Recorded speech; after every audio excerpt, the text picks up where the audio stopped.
First of all, welcome everyone to day 2 of our FreeFlyer Users Conference. I hope you all jumped in on day 1 and got to see all of the great presentations yesterday about new capabilities in FreeFlyer, general overviews.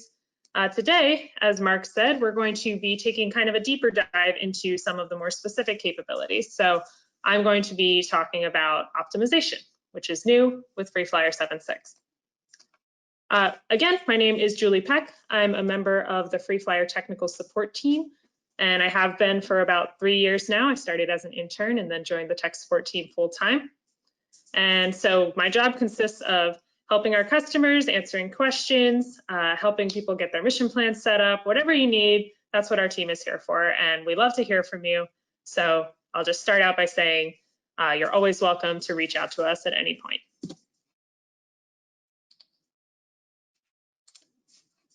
So today we're going to hit on a few different points. First, we'll talk about, well, what is optimization? What is this concept? It sounds kind of nebulous, so let's give it a bit more of a definition and how it applies to aerospace and astrodynamics. Then we'll talk about the optimization workflow, how to kind of set up the problem and solve it. We'll talk about FreeFlyer interfaces specifically, so we'll take a deep dive into what optimization looks like in FreeFlyer. And then we're actually going to open FreeFlyer up and work through a simple example just to give everyone a feel for how the thing works. As a reminder, if you were here yesterday, then you're already familiar with how this works, but all attendees are and will remain muted during the presentation. If you do have a question, please submit it through the questions chat box through GoToWebinar. These will go directly to Mark, who is going to read them out at the end, and then I'll be happy to answer them.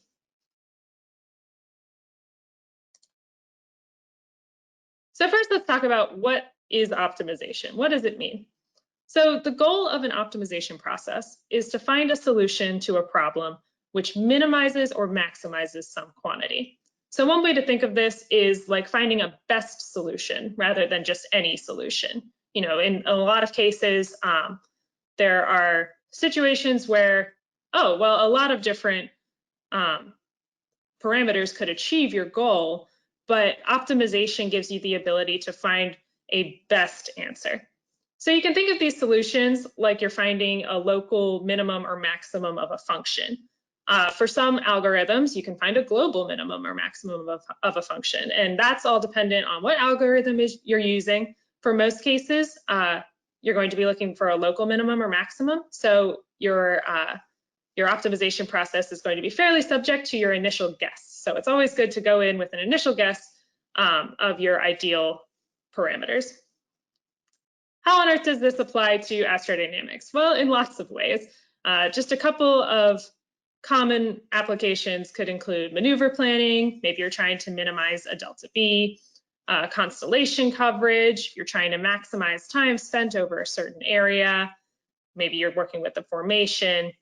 And interplanetary trajectory design, trying to maybe solve for how can I get to Mars in the shortest amount of time possible or something like that. There are a whole lot of other applications, and the really cool thing about FreeFlyer's interface is that it lets you use the optimization capability for truly any application. It doesn't have to be one of these. It doesn't even have to be astrodynamics related.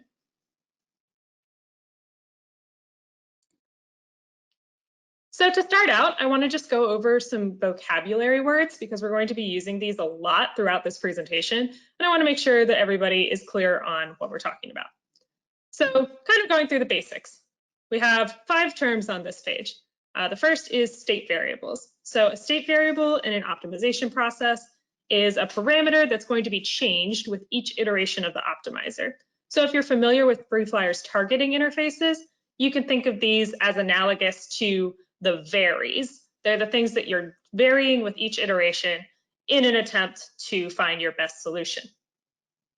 The constraint is a condition that has to be met in order for a solution to be considered feasible. And we'll talk about what feasible means in 2 bullet points. But essentially, when you define these constraints, it's saying, okay, these are all of the conditions that have to be met. They have to be satisfied by these state variables in order for me to accept the solution that is produced. When we talk about optimization, we introduce the term objective function. And this is simply the quantity that needs to be minimized or maximized. So this is where optimization is so powerful and where it differs from a process like targeting. This gives you the ability to not just set up a problem and find a solution, you can actually define a quantity that you want to minimize or maximize while finding that solution. The objective function can be any expression in FreeFlyer script, which again gives you a lot of flexibility in defining your problem. Then I've got two more terms here. So those three are kind of the main pieces of an optimization process. And then when we talk about the solution that's produced, we talk about whether it is feasible and whether it is optimal. So a solution is feasible simply if all constraints are satisfied within a user-specified tolerance. A solution is optimal, however, only if all the constraints are satisfied and the solution minimizes or maximizes the objective function. So all optimal solutions will be feasible as long as the optimizer has converged, but a feasible solution is not necessarily optimal. So again, if you're familiar with FreeFlyer's targeting interfaces, what you're finding using the targeter is a feasible solution. You set up your varies, you set up your achieves, and then you come up with a solution that works, that is feasible. But optimization is introducing this new concept of the objective function and optimality. So for example, if you're trying to raise your orbit or something like that, maybe you're trying to minimize your delta V while doing so. The targeter can tell you how much delta V you would need to achieve your new orbit, but it might not be the minimum delta V that's necessary. The optimizer gives you the capability to find that minimum delta V.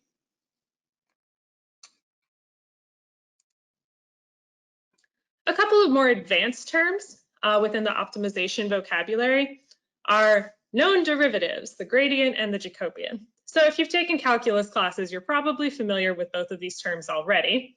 However, I want to talk about what they mean specifically in an optimization context. So the gradient is the first derivatives of the objective function with respect to each state variable. So if our objective function is f and it depends on x and y, the first element of your gradient is df dx, and the second element is df dy. The Jacobian, similarly, is a matrix containing the first derivatives of each constraint with respect to each state variable. So the constraints will be in rows. They're the f's in this equation on the right side of the slide here, and the state variables are each column. So why is this important? The important part of this is that users can actually supply the optimizer in FreeFlyer with any known derivative values. So if you know values of your Jacobian or your gradient, you can actually pass those into FreeFlyer, and that can be a huge speed improvement for your optimization process. So I keep talking about this optimization process. Well, how exactly does it work? You can think of it as a loop. It is a loop. When we set it up in FreeFlyer later, you'll see that we put it inside of a while loop. Each iteration of the loop is either a nominal case or a finite differencing case. So these two are different. The nominal case is where you evaluate the constraints and the objective function based on the current state variable values. So a nominal case is kind of just plug and chug. You find out what your constraints and objective function are. You can determine whether the solution is feasible or not, whether it's optimal or not. But in between all of those nominal cases, you have finite differencing cases. So the way that this works is that each finite differencing case is numerically calculating the derivatives to populate the gradient and the Jacobian. The optimizer uses that information while it's calculating the derivatives to inform the next guess for state variable values. This process, the whole thing, repeats until the optimizer is satisfied that it has found a set of state variable values that result in a minimum or maximum value of the objective function. So all these finite differencing cases, it's essentially one per state variable. So if you've got a really large complex problem, you can wind up running through that loop a lot of times to calculate all of the derivatives. This is where it becomes really important that FreeFlyer gives you the power to specify any known derivatives. So for a lot of cases, you might have a really large problem with a lot of constraints and a lot of state variables, but not all of the constraints depend on all of the state variables. And so in that case, you might have a lot of entries in your Jacobian, which are 0. And by providing that information to FreeFlyer, you can save on a ton of time in your optimization process. And we'll talk about later how all of these interfaces work and how you can actually supply these gradients and Jacobians.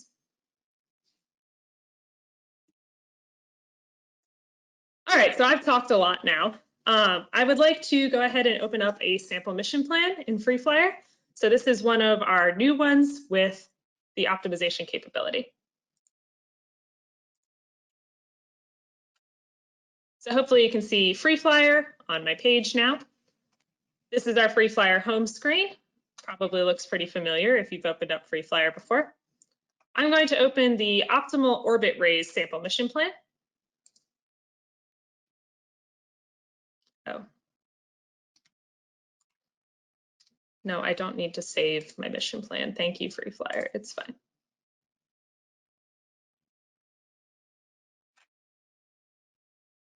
So we're running the optimal orbit raise sample mission plan right now. And the goal of this mission plan is to use FreeFlyer's optimization capability to raise a spacecraft's orbit using one finite burn. So our state variables in this case are going to be the burn duration and the true anomaly at which to start the burn. The goal, or the objective function, is to minimize the required delta V. So we can see on the left, we're visualizing all of the different runs for the optimization. On the right-hand side, we have this optimization window. This is a feature that you can build yourself, but we supply grid windows. The grid window object in FreeFlyer was used to create this information window. And these are provided with our sample mission plans. So this is a really handy way to kind of display a lot of the information in the optimization process as the optimizer is running through all of these iterations. You can watch how your state variable values change, how the constraints change, check out the objective function, the best feasible solution. You can report all of this information out to some sort of output, like the optimization window, and display it in your mission plan. So very cool, very powerful feature. And again, an important thing to note is that these sample mission plans come included with FreeFlyer, and all of the supporting files, including this grid window procedure, also come included. So you're welcome to use those, adjust them to suit your needs, copy and paste them into your own mission plans, whatever you need. I do want to take a second to just note that our optimization feature is a mission tier feature. So if you're a student on the line, you probably have an engineer tier license, and you might be saying, hey, I can't see this sample mission plan. That's no fun.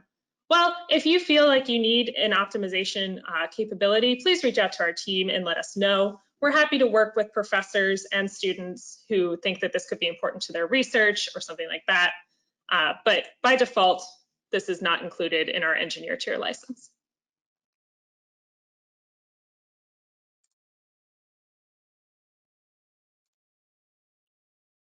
So we've looked at kind of the general overview of what optimization is, how it works. We took a look at a sample mission plan. So now I'd like to start a deep dive into the FreeFlyer optimization interfaces. So what does this look like? How do you set it up in FreeFlyer on your own?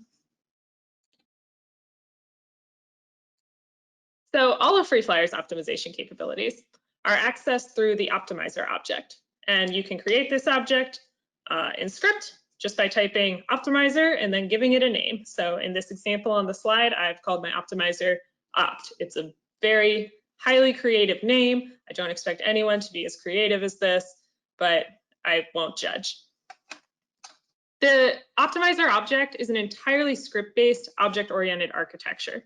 So this is a really powerful and important note.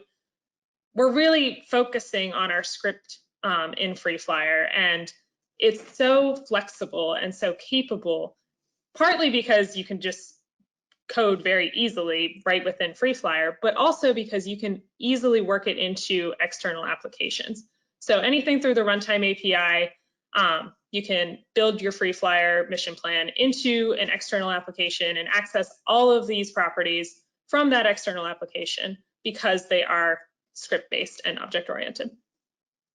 The state variables and constraints are all stored as child objects on the optimizer object. We have special types for them called optimization state variable and optimization constraint, and these get stored in arrays on the optimizer object. All of the properties and methods on the optimizer object contain all the interfaces you need for configuring the optimization problem, for retrieving information about the process while it's ongoing, like we saw in the grid window in that sample mission plan, and for generating output either during the optimization process or afterward at the end.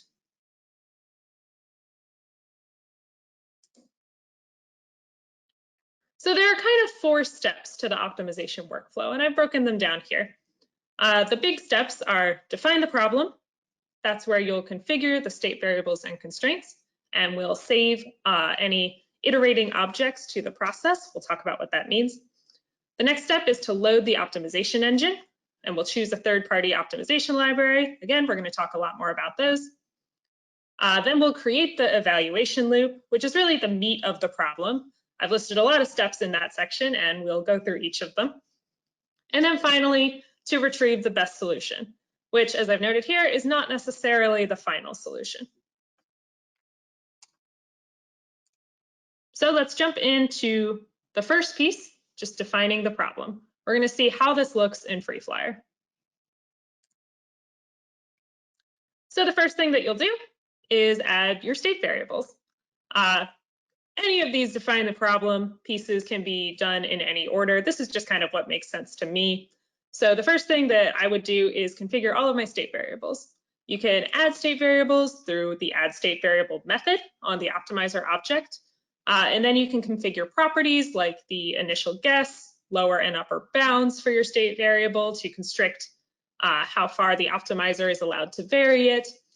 And you can also set properties called scale and perturbation, which we're not going to talk about too much right now. It's a pretty advanced topic, but you can scale your state variables for calculation of the derivatives so that they, excuse my cat, I'm so sorry, so that they are providing a better condition matrix in your Jacobian.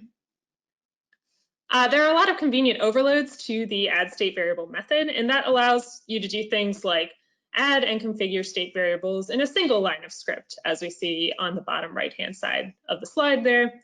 There are also options to add multiple state variables at a time, which could be really helpful, especially if you have a lot that you're working with and it's a large problem.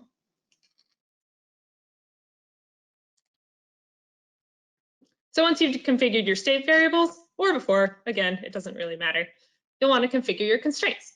And we do this in pretty much the exact same way. You provide an identifying label when you first add the constraint. You can configure equality or inequality bounds and scales. And you can also do this all in one time using overloads to the add constraint method to add and configure state constraints or constraints in a single line of script, or add multiple at a time using different methods. A note here about equality and inequality bounds. So we have 2 types of bounds, an equality or an inequality. You can think of these as either saying, okay, this constraint must be equal to some value within a given tolerance, and that's it. Or you can say, okay, I'm a little more flexible. I have a range of values that are acceptable. Or if you're trying to set something up like, I just need my apoapsis to be higher than 8,000 kilometers, you can just set a one-sided bound, like a lower bound or an upper bound. In this case, the undefined side of the bound is just going to use a default value of -1 e to the 20 or 1 e 20, depending on whether it's the lower or upper bound.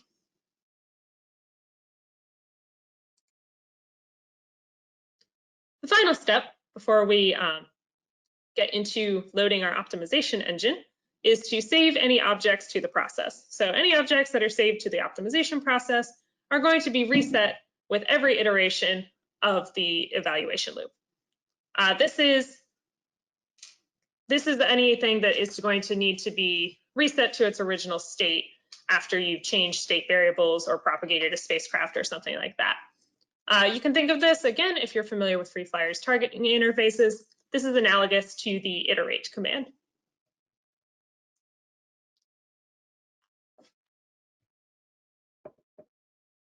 So we've defined the problem. Excellent. The next step is going to be to load the optimization engine. So if you were attending yesterday's sessions, you probably heard a little bit about this already. I'm going to go over it again in a little bit more detail. So FreeFlyer supports the use of 3 industry standard third-party optimization libraries, and those are IPOpt, NLOpt, and SNOpt. IPOpt and NLOpt are both built into FreeFlyer, so you don't need anything extra, no additional configuration to use either of these optimization libraries. SNOpt is a separate program that is licensed separately from FreeFlyer, provided by Stanford. So you would need to provide your own shared library file and license if you want to use SNOpt for your optimization process. All of them are fine. They all work in FreeFlyer. And if you are using SNOpt, all you need to do is point FreeFlyer to the DLL or .so file when you load it in and provide your license file. Each library has the different benefits and different tuning parameters and different configuration options that are available. You can access all of these from FreeFlyer through the Optimizer Options object.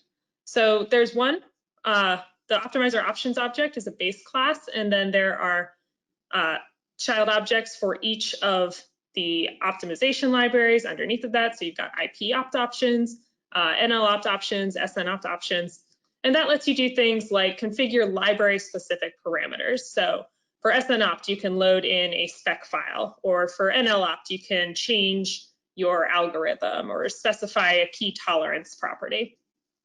Choosing a library really just depends on which applies best to your problem, and that can vary. There's no really right or wrong answer here. You know, you can experiment with different libraries. You can look up their own documentation to decide which applies to you. One note is that NLOpt supports a very large number of algorithms, including global optimization algorithms. So we were talking a little bit earlier about local versus global extrema.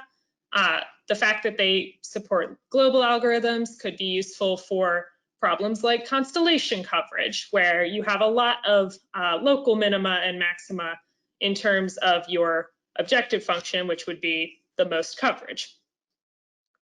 IPOpt can detect sparse gradients and Jacobians, so that can really improve speed in very complex problems. Again, you're able to provide that information through FreeFlyer, but IPOpt will detect empty entries in the Jacobian, so that could be important if you are trying to increase your speed.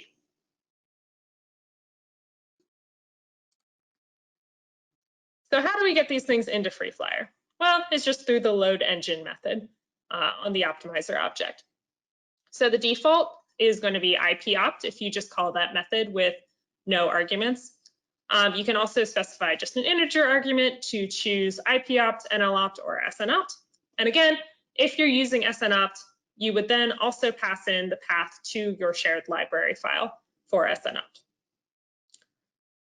Down at the bottom here, we see an example of creating one of the optimizer options objects. So the NLOpt options, you just create it the same way you create any other object in FreeFlyer script by typing the object type and then giving it a name. And then you can pass that in to the load engine method. So again, this lets you do things that are library-specific customizations. And there's lots of information on all of these in the help file as well.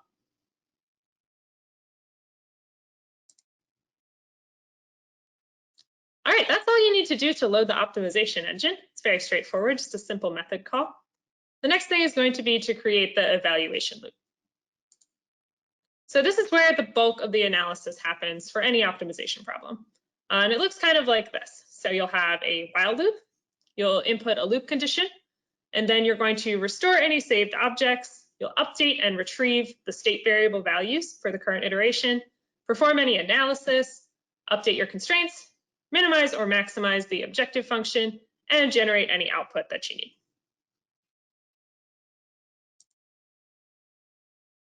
So we have two different loop conditions that you can kind of choose from for this evaluation loop. And this is really helpful because, again, it really lets you tailor the problem to what you need. So you can choose between has not converged or is running. So has not converged will only return false when the process converges on an optimal solution. It throws an error if the process does not converge. So this is a really good condition if you would only be satisfied with an optimal solution. If the optimizer can't converge, it'll throw an error instead of just exiting the loop and proceeding with your mission plan. The is running option, on the other hand, returns false when the optimizer exits, even if an optimal solution hasn't been found. So this is a good condition if the user would be okay with accepting a solution that's feasible but not necessarily optimal. However, you also want to note that it won't necessarily find a feasible solution either. So we have a lot of utility methods on the optimizer object that lets you check whether a solution is feasible or not. The is running option is good here because then you could just come out of your evaluation loop, no errors are thrown. If you haven't found a feasible solution, then you can know by checking the best solution values afterward.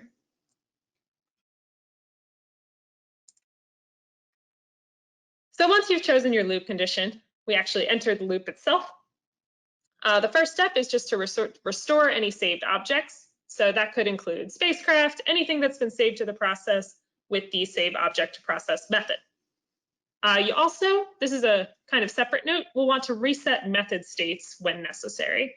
So if you're familiar with interval methods in FreeFlyer, which I believe Cody talked about a little bit yesterday in his talk, those methods and properties are called properties and methods with a state, and they contain historical information. So if any of those are being used to compute any of your constraints or objective function or perform any of your analysis, you'll probably want to reset them with each loop iteration.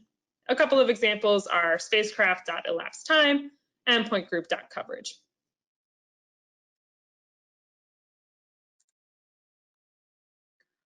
So the next step, once you've restored your saved objects, is to update and retrieve the state variables. So calling the update state variables method will advance all the state variables to the optimizer's next guess. And then you can use the get state variable value method to retrieve whichever state variable values you need and store them in the appropriate objects or properties to perform analysis. You can also access state variables through the state variables array on the optimizer object. I was talking earlier about how those are stored as child objects. Either is fine, both are valid. An advantage of using the get methods is that you can pass in your label, and so it's a little bit easier to keep track of which state variables are which, especially as your problem gets larger and larger. Next, you'll want to perform any analysis that you need to. This is the astrodynamics part. You know, you might need to perform a maneuver or propagate a spacecraft or do contact analysis. So after you've updated your state variables, those new state variables will be used in whatever capacity they need to be used in to perform the analysis. Once that's all done, your spacecraft is where it needs to be to evaluate your constraints. You can update the constraints with the set constraint value method. So all this would do, you pass in a label into that method, and then the value that you need to be associated with that constraint. And that feeds the updated constraint value back into the optimizer object. Again, you can also access the constraints through the constraints array on the optimizer object. Both are valid, either is fine.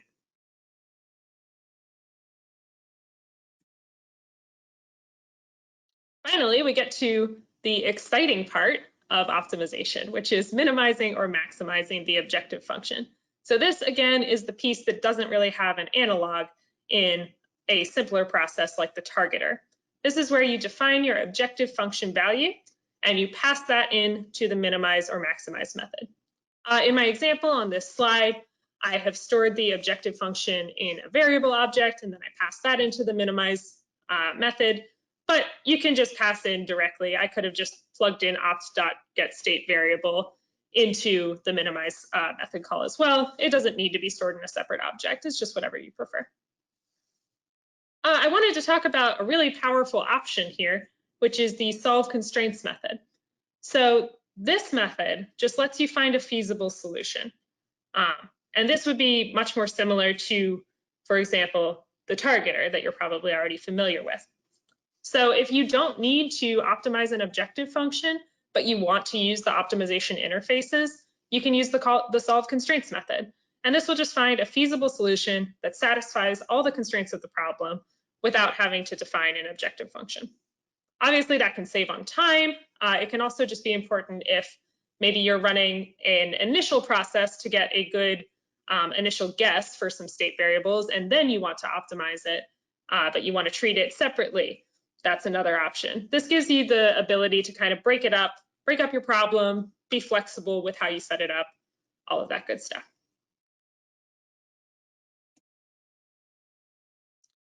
So finally, I wanted to talk a little bit about the kind of output that you can generate using the Optimizer object. So all of the normal output, data reports, plots, views, can be generated anywhere within an evaluation loop if desired. A trick with the Optimizer is that most of the time you'll just want to generate reports on nominal iterations, because again, if you're on a finite differencing case where you're just calculating new derivatives, then you might not necessarily see anything new if you're generating output there. So convenience methods on the Optimizer object make it really easy to report the current parameters of the process. We can see over in this example on the right, I've included a loop, or sorry, not a loop, an if statement that says if our optimization phase is equal to 1, that means it's a nominal iteration. So we can report the current state variable values, the current constraint values, the objective function, whether the solution is feasible. There are a lot of different utility methods on this Optimizer object that you can access for these kinds of informative reports. And again, you saw an example of that in the grid window during the sample mission plan. I also wanted to note that you can pass output from your third-party library and retrieve that through the last generated output and engine output properties on the Optimizer object. So this is really cool. This is, if you run these libraries out separately from FreeFlyer, they'll generate output just in the console window. And you can actually access all of that output and treat it as a live stream directly from FreeFlyer. Finally, we've gotten through our evaluation loop. So the last thing to do is retrieve the best solution.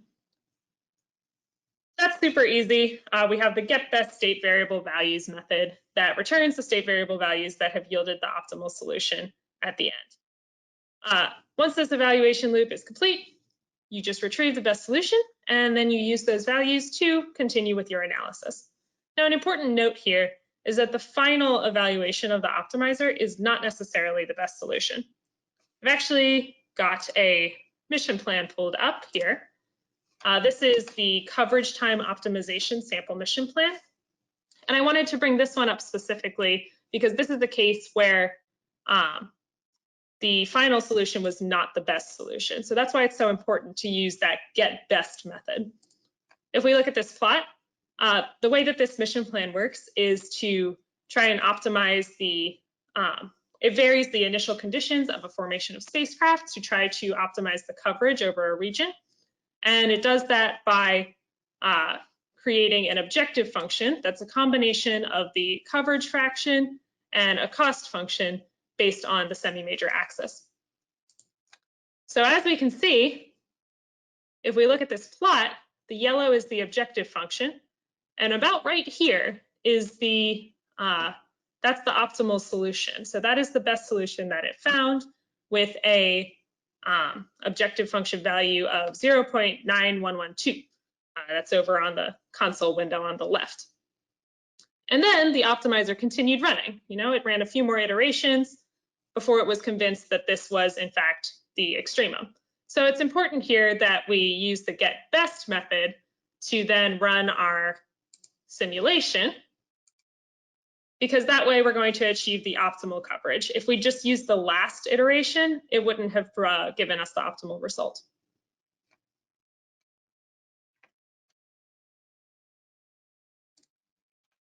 I encourage everyone to run that sample mission plan on their own, by the way. It's a very cool sample mission plan. It does take a minute to run, so I didn't want to go through the whole thing here, which is why I paused it after the plots were already generated. But I encourage everybody to take a look at that yourselves when you get a chance. So we've gotten through our whole optimization process, and now we know how to build a simple example. So let's go ahead and do it. So I've come up with a nice contrived, very simple problem statement. We want to find a solution to the equation x plus y squared equals 12, such that the quantity x plus y squared is minimized and y is between 0 and 5. So let's identify the parts of the problem. Our state variables are x and y has constrictions on it. It must be between 0 and 5. Our constraint is that function x plus y squared equals 12, and the objective function, which we're going to minimize, is the quantity x plus y squared equals 12. Or sorry, just x plus y squared. It does not equal 12. We want to minimize it. So how do we do this in FreeFlyer? Well, we'll create the necessary objects. That's going to be x, y, and an optimizer. We'll define the problem by adding our state variables and constraints.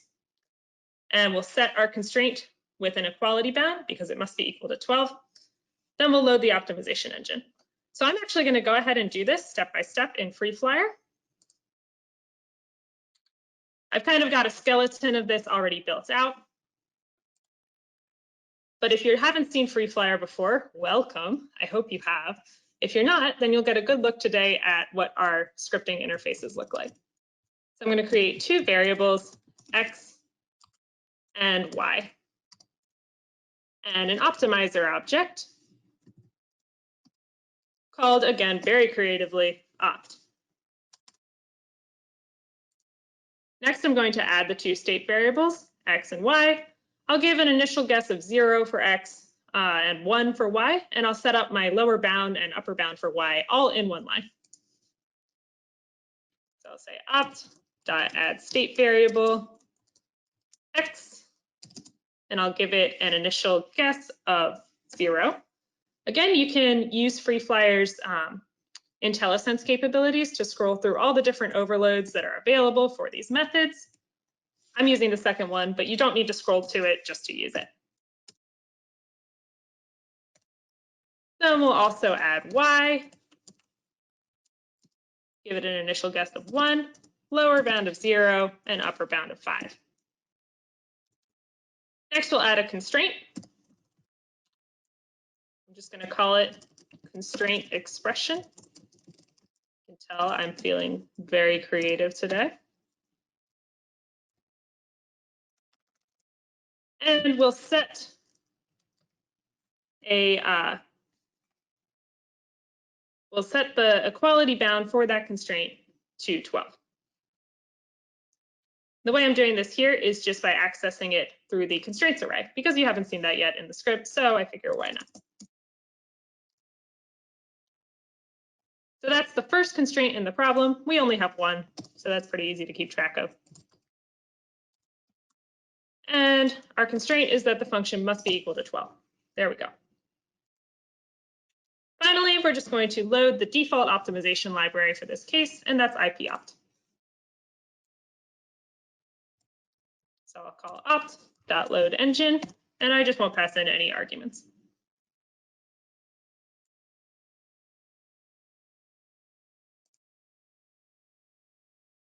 All right, so we've got our problem defined. The next thing is to create the evaluation loop. So you can see we've got all the pieces in here. Very simple problem. We're going to use the has not converged loop condition. We'll update the state variables. We'll retrieve those state variable values, calculate our constraint, and then minimize the objective function. So I will go ahead and set that up in FreeFlyer. First thing to do, update the state variables. Then I'll retrieve the new state variables and store them in the x and y variable objects. So x equals opt.get state variable value of x. I'm going to copy paste in the interest of time.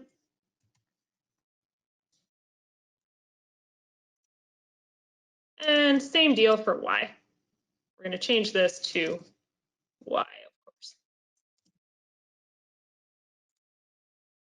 Next, we'll calculate the constraint. So we'll use the set constraint value method and pass in x plus y squared. You can notice we don't have any analysis in this one. This is a very simple problem. So we'll use the set constraint value method.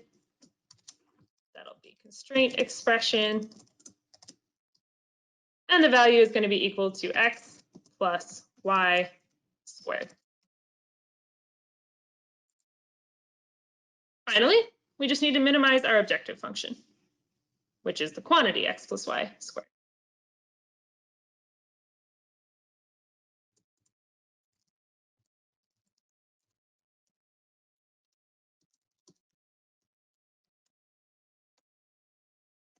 So here I've just passed that directly into the minimize method instead of saving it into a separate variable like we had done before. I've got a couple of fancy preset visualization tools that I'm using here. I don't want to go into them too much right now, but I'll talk about them when we see the output of our mission plan. Our last step is going to be to retrieve the best solution. And so you're getting a preview of what the output looks like right here. So I'm going to go ahead and call the report method or the report command and say opt.getBestStateVariableValues. Outside of our evaluation loop. I'm also reporting here the nominal evaluation count and the total evaluation count, so we can see how many of those iterations the loop actually goes through. So I'll go ahead and run this mission plan.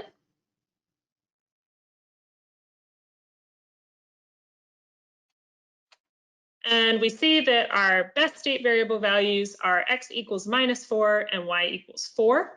That is what I expected for this problem. You probably already figured it out already if you enjoy doing a little bit of mental math. We wanted the quantity x plus y squared to be minimal. Of course, it's squared, so it's going to be positive. So we want it as close to 0 as possible. We had 22 nominal evaluations and 44 total evaluations. I've also created this fancy view window. So this is a 3D plot. I know you're probably saying, wait a second, I thought FreeFlyer didn't have 3D plots. Well, you can sort of fake it with the graphics overlay. There is actually an example of a very similar setup in some of our sample mission plans that come with the new optimization feature. So the analytic derivatives mission plan, the sample mission plan uses this sort of setup, and I just copied it all out of that sample mission plan and replaced it with my own function. So I definitely encourage everyone to try that. This is the quantity x plus y squared. This is what it looks like. And I've used this white line to indicate those values where the solution would be feasible. So the our constraint, which is x plus y squared equals 12. As we can see, we bounced around. These are all the guesses of the optimizer until we found our final solution, which is at x equals -4 and y equals 4.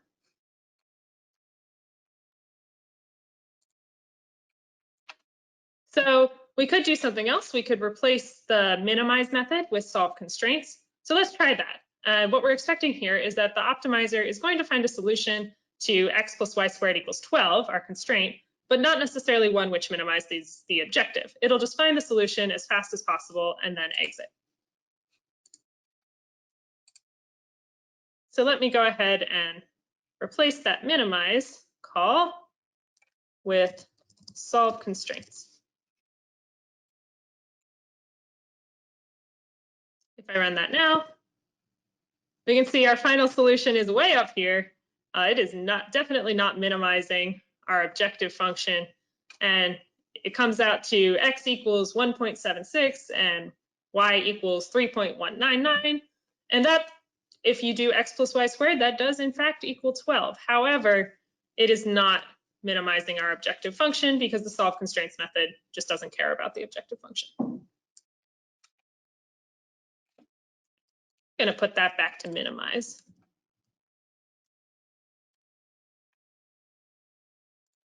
So the final thing I want to talk about is, once again, the ability to provide known derivatives. This is a really powerful capability of FreeFlyer's optimization feature. So in this example, our derivatives are super simple. I picked it that way on purpose. So the gradient looks like this, and our Jacobian is just 1 and 2y. So we can add these into the evaluation loop before the call to minimize. So I'll move that call, and uncomment the section of code which is already in there that contains this.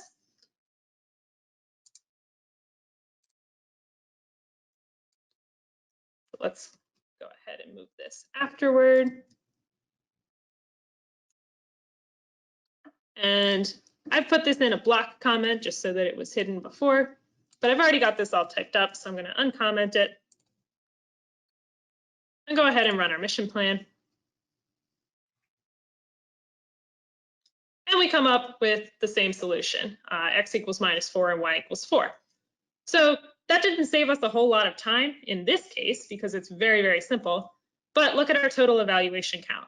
It's now 28, whereas the first run, it was 44. So you can imagine how for a much more complex problem, this could really cut down your runtime and improve performance.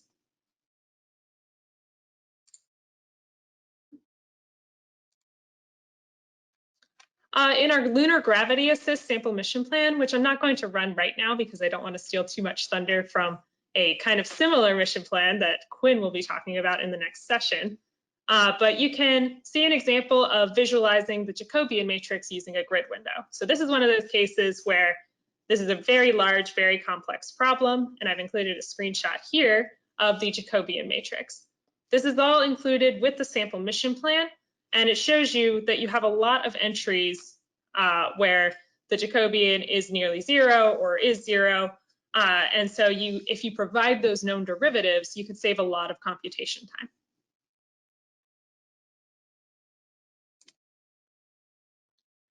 So that brings me to the end of my presentation. I wanted to talk about quickly a couple of additional resources. The FreeFlyer help file now contains an entire optimization guide, which covers a lot of the material that you saw here and provides more detail on a whole bunch of stuff. We obviously have a lot of super cool new sample mission plans, and I definitely encourage everyone to stick around for our upcoming our next webinar, which is optimizing an Earth-Mars trajectory. Quinn's going to take you in a deep dive into that mission plan and walk through the example so that you can see what an actual application would look like in FreeFlyer. I also encourage anyone with questions to contact us at any time. I've put our technical support and sales team's information on this slide. You're always welcome to reach out, not just about questions. We're always working to expand our features, as Sarah explained yesterday, and especially optimization. You know, this is brand new with FreeFlyer 7.6, and we have a lot more that we want to do with it. I think Sarah talked about one of the new features that we definitely want to improve very shortly is low thrust optimization, because there are very specific methods and approaches for that. So if you have suggestions, if you have a use case that you think is interesting, let us know and we would love to talk about it. And again, that brings me to the end. So I would be happy to take any questions, and I'll welcome Mark back.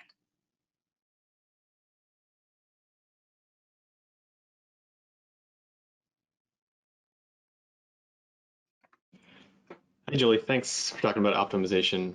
It's a new capability in FreeFlyer, and we're really excited to see how users are going to be able to implement that in their mission analysis. We do have a couple of questions. I'll take presenter from you real quick.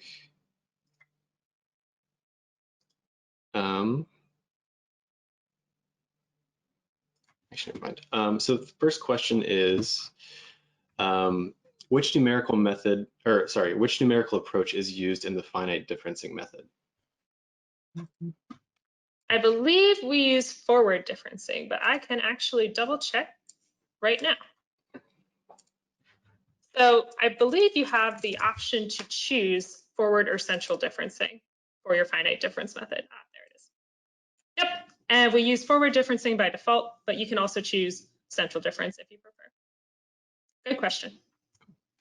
Thanks. Another quick one. Can a user make a custom function to be used as a state variable or constraint? For example, writing a custom function for comm angles to a specific ground station. Yeah, absolutely. So you can use any expression in FreeFlyer to set your constraints, your state variables, and your objective function. As long as it evaluates to a variable, it can be literally anything you can think of. So we saw some super simple examples today, but you can add different expressions together, you can subtract, you can multiply or divide, you can use built-in methods into FreeFlyer, like for contact analysis. Yeah, it can be anything that evaluates to a variable. And our sample mission plans definitely have much more complex examples than what we saw in the simple one today. So I would recommend taking a look at that for sure. Okay. And last one, will the bounds of the state variable be scaled via the scaling properties, including the default bounds? The default bounds, I suppose I'm not sure about. I would have to let you know. But yes, the lower and upper bounds that you set for your state variable would be scaled along with that state variable. I would expect that the lower and upper would be or the extreme default bounds, the 1 and -1 E20, would also be scaled. But again, those values are intended to be so large and so small that they wouldn't matter too much. I believe that those values come from just industry standards like SNOPT. Those are the values that they use to set their default inequalities. But yes, to answer the more meat of the question, the bounds of your state variables will be scaled according to the same scale that you set for that state variable. Okay. Thanks, Julie, for telling us about optimization in FreeFlyer. We'll be coming back at the top of the hour for an optimal Earth to Mars trajectory. Quinn Kupek is going to be presenting that. Thanks for your questions, everyone, and we'll see you in about 6 minutes. Thanks so much.